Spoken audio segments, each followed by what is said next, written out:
हाँ, good morning दोस्तों। आज हम लोग बात करेंगे एसडीएस से रिलेटेड। जो हमारा मैनेजमेंट सिस्टम होता है उसमें दो तीन टर्म बड़े इंपॉर्टेंट है। एक का नाम है डीसीसी, डेटा कम्युनिकेशन चैनल। दूसरा है आपका ईसीसी, एम्बेडेड कंट्रोल चैनल। तो ये तो जो हमारा मैनेजमेंट में काम आएगा। और फिर हम जो है बात करेंगे quality level mode, QL mode. इसका कहाँ हम यूज करते हैं। इसमें दो टर्म और हैं, जीएमटी और यूटीसी। ये सिंक्रोनाइजेशन में जो हम क्लॉक यूज करते हैं तो उससे रिलेटेड है। तो अब हम सबसे पहले इसमें डेटा कम्युनिकेशन चैनल, आप उसमें जब इसको हम जो टर्म्स हैं ना, ये सारे थोड़ा सा इस पर ब्रीफ में थोड़ा सा हम लोग डिस्कस करके फिर एक समराइज कर देंगे कि किस तरह से जो है हमारा डेटा जो है जनरेट हुआ, कैसे वो ट्रेवल किया, कहाँ पहुँचा, और कैसे हम उसको कमीशन करेंगे, कैसे हम उसको एक पास देंगे कि किधर से जाए, कहाँ रिसीव हो। तो एक समराइज कर देंगे बाद में, लेकिन पहले इन सब चीज़ों को समझ लें। हम इसमें उसमें आएगा कि डीसीसी आर है और डीसीसी एम है, उसको इनेबल कब करना है, क्यूएल मोड को इनेबल करना, डिसेबल करना है, ये सब चीज़ें जो है उसमें आएंगी। तो पहले से थोड़ा हल्का हल्का समझ लें इसको। इस नेक्स्ट वीक तक आपका ख़त्म हो जाएगा पूरा। तो हम आ जाएंगे फिर रेडियो पर, वायरलेस सिस्टम पे। और हमारे ख्याल से जून तक हम लोग ख़त्म कर लेंगे पूरा कम्युनिकेशन से रिलेटेड जो भी टॉपिक्स हैं। फिर मैं इंटरमीडिएट को पढ़ाऊँगा, उनका खास करके फिजिक्स कोर रहेगा। मैथ और केमिस्ट्री जो है वो जो उसमें रिलेटेड होंगे फिजिक्स से, उससे उसको शुरुआत करेंगे। तो हमारे पास जो है जून तक समय है। तो जून लास्ट के बाद हम अपना ये सब चेंज कर देंगे। फिर आपको संडे संडे को प्रैक्टिकल होगा और प्लस कुछ प्रोजेक्ट जो हम बनाए हुए हैं उस पर हम आप लोग बात करेंगे, डिस्कस करेंगे। जो कंपोनेंट हमने पढ़ाया एक्टिव पैसिव, उस पर भी बात करेंगे। तो चलिए ये हम देखते हैं कि डाटा कम्युनिकेशन चैनल है क्या।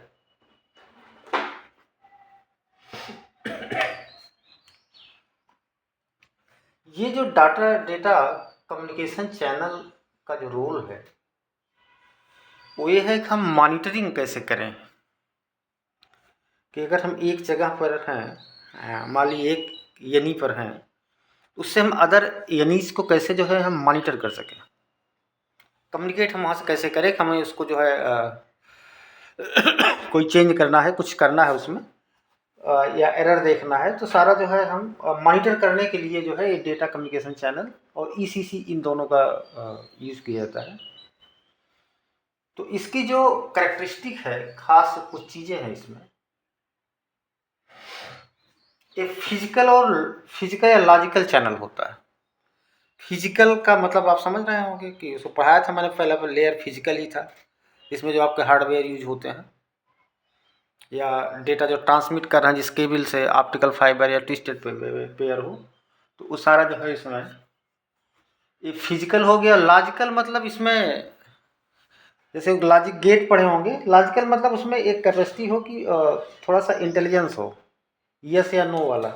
यस या नो वाला मतलब कि लॉजिक हो उसमें कि ये यहाँ से जा पाएगा कि नहीं जा पाएगा, क्या इसमें कंडीशंस पर डिपेंड करेगा, कंडीशनल होगा। तो लॉजिकल का ही मतलब है, मतलब फिजिकल या लॉजिकल चैनल है एक तरह से। तो इसमें जो है ये दो इसके पार्ट होते हैं। एक आपका होता है डीसीसी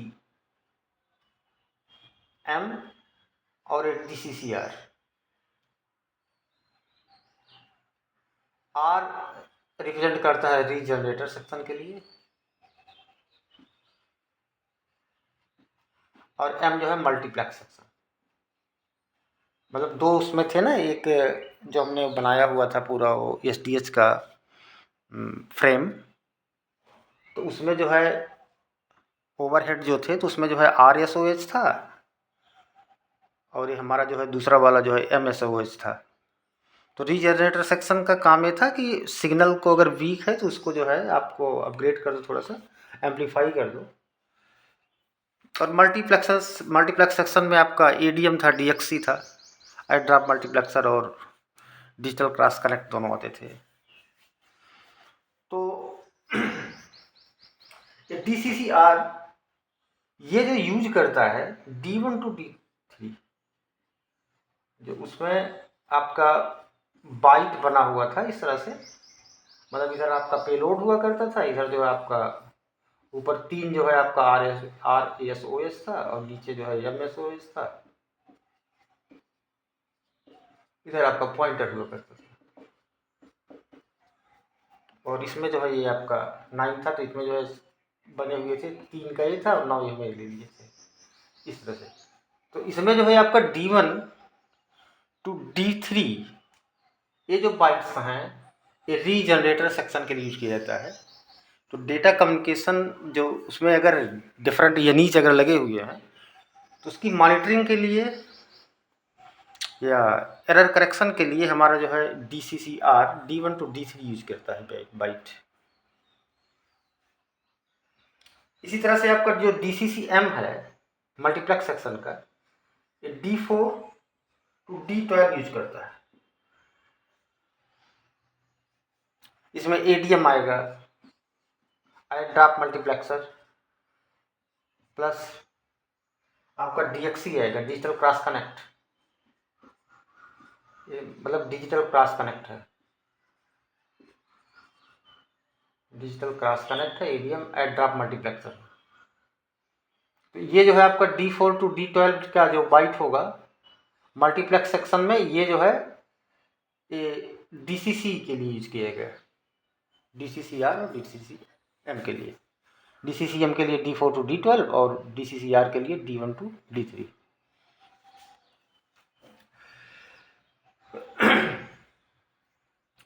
ये जो DCCR है ये क्या करता है कि मैनेजमेंट और इंफॉर्मेशन बिटवीन एनीज, ये नीच जो है मतलब कि नेटवर्क एलिमेंट्स के बीच में मैनेजमेंट और इंफॉर्मेशन के लिए जो है इसका यूज किया जाता है DCC का।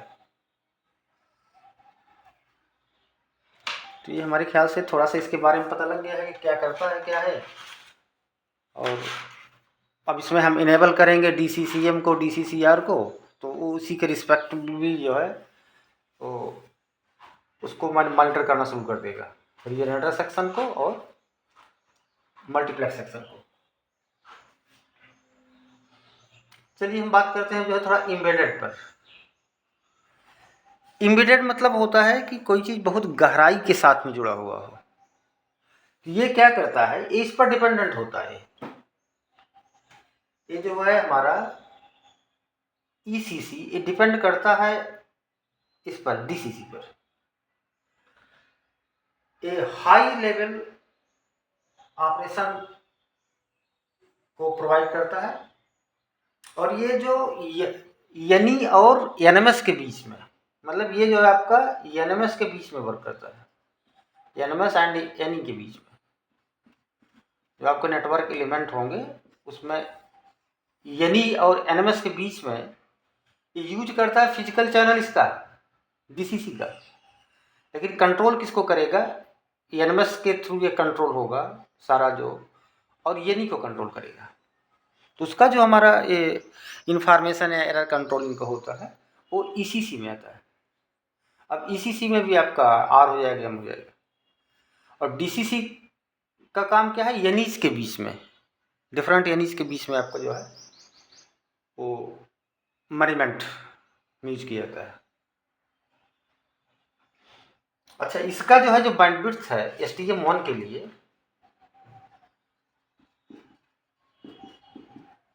576 kbps होता है, किलोबिट्स पर सेकंड STM1 के लिए। बाकी इसी हिसाब से बढ़ता रहेगा, STM4 4 टाइम्स हो जाएगा।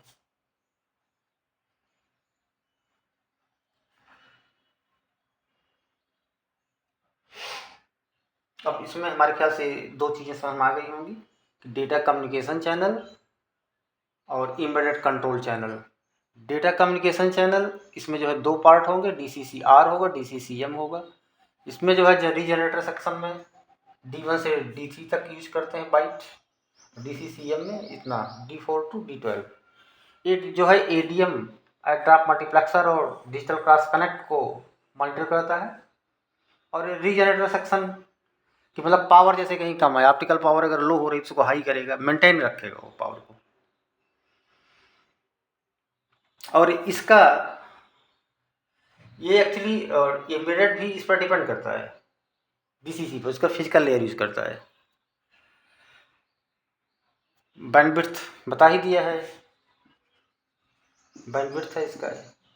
STM1 के लिए इतना, STM4 होगा तो 4 टाइम्स हो जाएगा।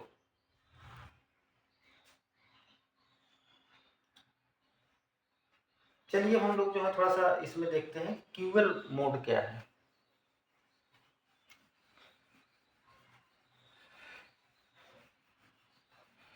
इसका धीरे धीरे करके ना ऐसे जो टर्म्स उसमें यूज हुए हैं मैं उसी को निकाल के उसके बारे में जो भी जो है आपसे मैं शेयर कर सकता हूँ शेयर कर रहा हूँ।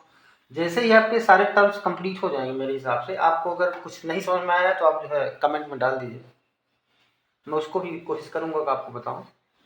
तो जैसे ही कंप्लीट होगा फिर उसको समराइज कर देंगे, जैसे हम पढ़ा रहे हैं उसमें फिर ये DCC को हम इनेबल कर रहे हैं। अब इनेबल कर रहे हैं DCC, आप पहले समझ लो DCC है क्या, थोड़ा सा इसके बारे में जान लो बस। अब जो है क्वालिटी लेवल मोड ये क्या है। अब हम लोग पढ़े हुए थे कि PDH और SDH ये दोनों में बेसिक डिफरेंस जो था कि ये SDH जो है फुल सिंक्रोनाइज था मास्टर क्लॉक से। GPS क्लॉक, उसका नाम है GPS क्लॉक भी कह सकते हो या मास्टर क्लॉक, मास्टर या GPS क्लॉक। GPS मतलब कि ग्लोबल पोजिशनिंग सिस्टम,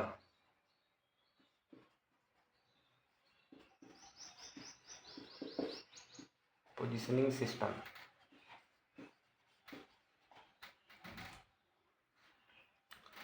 तो अब हमको इसमें देखना है कि हम ये टाइमिंग इसमें क्या किया जाता था कि SDH में सिंक्रोनाइज कर दिया जाता था पूरे सिस्टम को ही किसी मास्टर क्लॉक से, मतलब उसमें टाइम का लूप न बने इस तरह से। तो उसके लिए एक ये दो जो है हमारे पास इसमें वो है, एक तो है आपका GMT ग्रीनविच मीन टाइम, इसका जो GMT और UTC दो हम इसमें यूज कर सकते हैं। तो ग्रीनविच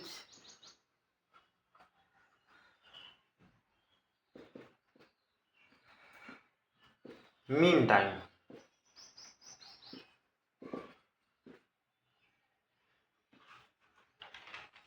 ग्रीनविच मीन टाइम हो गया। और दूसरा वाला हमारा क्या है UTC, यह है, इसका फुल फॉर्म है आपका कोऑर्डिनेटेड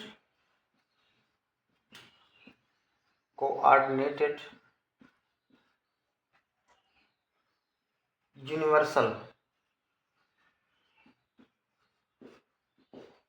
टाइम। ये जो GMT यूज किया जाता है इसका जो रेफरेंस होता है ये दिन के 12 बजे से होता है, मिड डे से। मतलब जैसे हम कह रहे हैं कि आपका अगर +3.2 आवर है, इसका मतलब है कि ये जो है मिड डे से आपका जो है इतना आगे जो है आपका जो टाइम, जैसे दिल्ली का और वहाँ का सबका अलग अलग होता है ना, तो वही ग्रीनविच से एक है। ये दूसरा है UTC, ये जो है मिड नाइट से यूज किया था, इसका रेफरेंस लेते हैं मिड नाइट से, मतलब रात के 12 बजे से, इसका दिन के 12 बजे से। कि कितना आपका टाइम लैग कर रहा है, लीड कर रहा है, जैसे दिल्ली कुछ अलग होगा तो कितने आवर लीड कर रहा है, लैग कर रहा है, तो ये हम इसमें GMT का यूज करते हैं। अब इसमें क्वालिटी लेवल का इसमें ये क्या जो है इसका रोल है, हम इस पर थोड़ा सा बात करेंगे।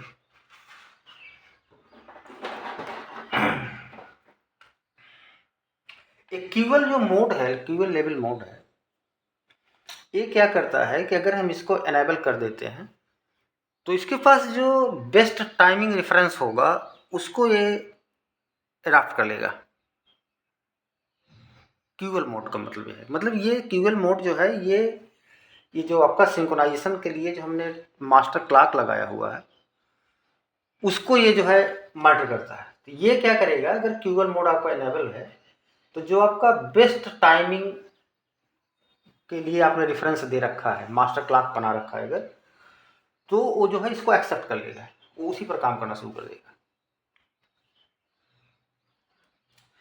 तो इसमें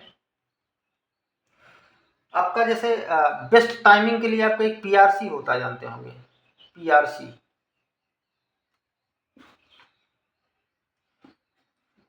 प्राइमरी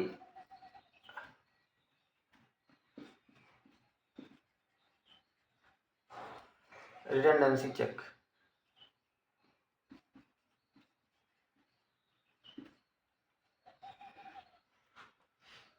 तो सॉरी, रेफरेंस क्लास, उसका मतलब वो भी पीआरसी से वो भी होता है, इसमें रेफरेंस क्लास सिमिलर है, रेफरेंस क्लार्क।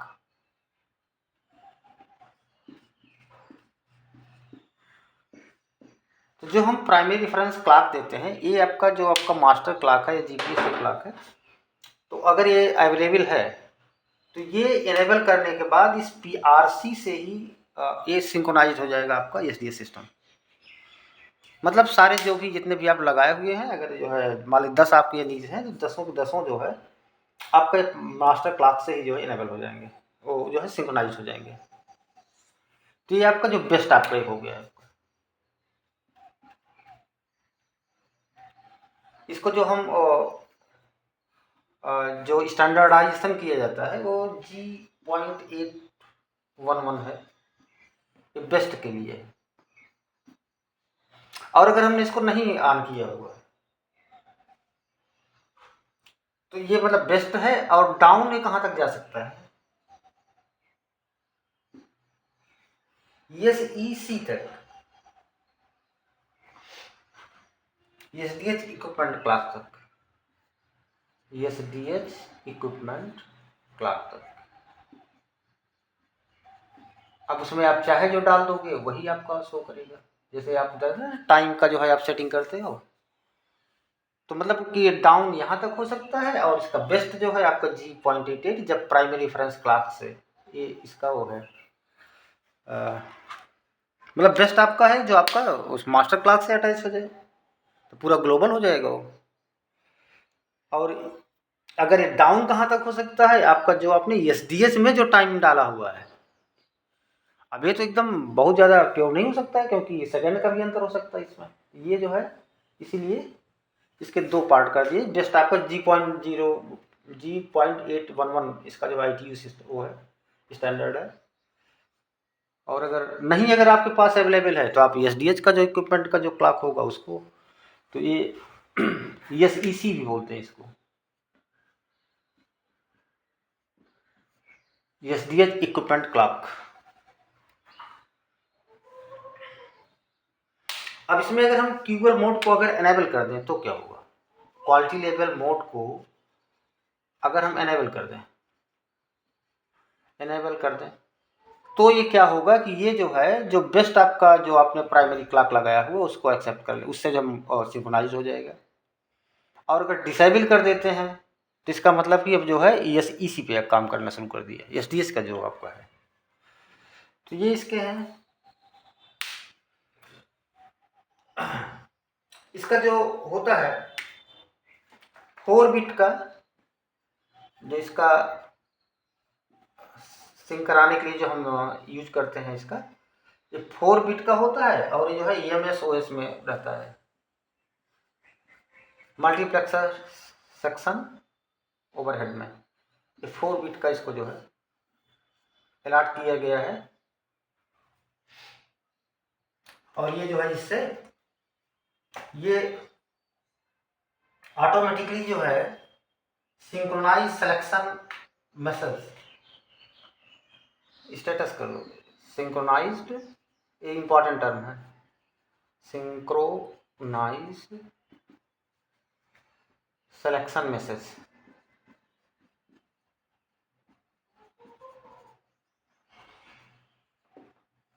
तो ये अगर इनेबल कर दोगे तो ये जो है SSM इसको बोलते हैं। तो ये SSM जो है यही ये सिंक्रोनाइज करता है। 4 बिट का MSOS में ये 4 बिट का अलॉट कर दिया गया फ्रेम में। तो इस तरह से हमारे ख्याल से समझ में आ गया होगा कि ये जो है जो हमारा QL है क्वालिटी लेवल मोड है, ये सिंक्रोनाइजेशन के लिए आपको जो GPS क्लॉक होता है, मास्टर GPS क्लॉक होता है, सिंक्रोनाइजेशन के लिए जो है इसका यूज किया जाता है। तो समझ में आ गया होगा हमारे ख्याल से। चलिए ठीक है, ज़्यादा टाइम नहीं है आज, तो हम लोग जो है कल फिर जो है 2-4 का कुछ देखेंगे OSPF वोएफ का इस तरह का, क्या है उसका रोल क्या है। हमारे ख्याल से इस हफ्ते में पूरा कंप्लीट हो जाएगा ये, इस हफ्ते मतलब कि अगले हफ्ते तक, संडे तक, नेक्स्ट संडे तक। तो मैं एक जो है समराइज कर दूंगा संडे को कि किस तरह से जो है हमारा डेटा आगे बढ़ रहा है, उसमें कौन कौन से जिसका क्या रोल है। QL मोड को इनेबल करेंगे, डिसेबल करेंगे, OSPF को क्या करेंगे, एरिया, OSPF एरिया क्या होता है, तमाम चीज़ें उसमें यूज हो रही हैं। एक कॉमन किसी पर्टिकुलर हम जो है उस पर ब्रांड पर नहीं डिपेंड करेंगे कि हम तेजस का बता रहे हैं या जो है उसका फिफकाम का, कि ऐसा नहीं। एक जो जनरल एक जो है इसके पीछे की थ्योरी है उस पर हम लोग डिस्कस करेंगे। ठीक है, ओके, थैंक यू।